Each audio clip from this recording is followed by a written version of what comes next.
السلام علیکم ناظرین، KPN نیوز چینل میں آپ تمام کا تہہ دل سے استقبال ہے۔ آئیے آج کی اہم خبر پر نظر ڈالتے ہیں۔ میں پیغام اور میسیج میرے تمام مجلس کے اراکین اسمبلی کو،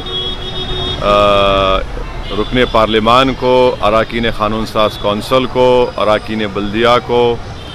اور مجلس اتحاد المسلمین کے تمام صدر و معتمدین کو اور محبان سے اپیل کر رہا ہوں کہ کل 26 جنوری ہے، یوم جمہوریہ ہے، تو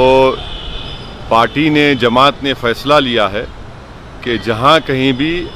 مجلس کے ذمہ داران یقینی طور پہ انشاءاللہ کل فخر کے ساتھ ترنگے کو لہرائیں گے، جن گن من پڑھیں گے۔ ترنگے کو لہرانے کے بعد، جن گن من قومی ترانہ پڑھنے کے بعد، ہم لوگ، تمام لوگ بشمول میں، وہاں پر ہم آئین، سمویدھان، کانسٹیٹیوشن کی تمہید، پریامبل کو پڑھیں گے۔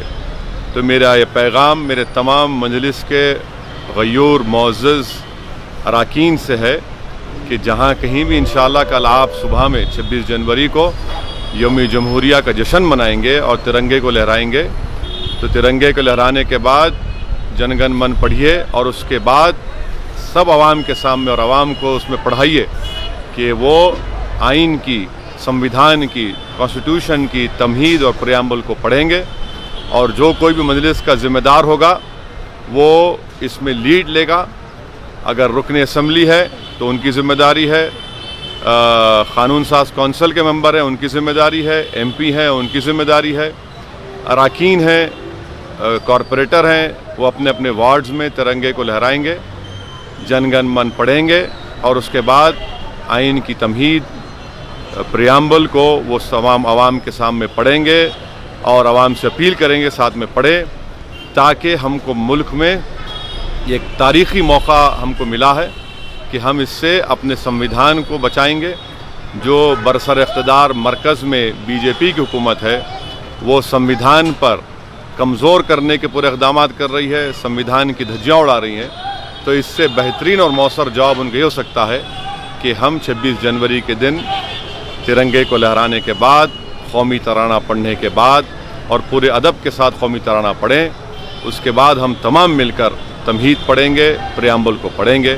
اور میں امید کرتا ہوں کہ جہاں کہیں تک میرا یہ پیغام پہنچ رہا ہے، میری جنرل پبلک سے بھی، عوام الناس سے بھی اپیل ہے کہ آپ اس طریقہ کار کو اختیار کریے۔ یہ ایک بہترین مؤثر طریقہ ہوگا بتانے کا کہ ہم سمویدھان کو، آئین پر اٹوٹ بھروسہ کرتے ہیں،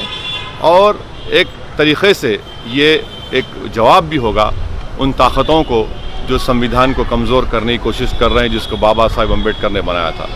شکریہ۔ A1 ٹاؤن شپ کی ایک اور نئی پیشکش، جہانگیر پیر درگاہ سے 2 کلومیٹر پہلے، ملٹی نیشنل کمپنیز کے قریب، جو کہ بالکل آبادی سے لگا ہوا، بنگلور ہائی وے سے صرف 5.5 کلومیٹر، BT روڈ سے لگا ہوا، تمام ڈیولپمنٹ کے ساتھ 5,50,000 میں 100 گز کا پلاٹ۔ A1 ٹاؤن شپ میں آپ کا یہ چھوٹا سا انویسٹمنٹ آپ کا اور آپ کے بچوں کا مستقبل بدل سکتا ہے۔ آج ہی تشریف لائیں اور A1 ٹاؤن شپ کے اس پروجیکٹ سے فائدہ اٹھائیں۔ Office at pillar number 235، opposite fisheries department, Rajendra Nagar, Hyderabad. اگر آپ نے ہمارے چینل کو ابھی تک سبسکرائب نہیں کیا ہے تو یہاں پر ریڈ کلر کا سبسکرائب بٹن دکھ رہا ہے، اسے کلک کریں اور ہمارے چینل کو سبسکرائب کیجیے، اور ساتھ ہی ساتھ بیل آئیکن کو بھی کلک کیجیے، جس سے آپ کو تازہ اپڈیٹ ملتی رہے۔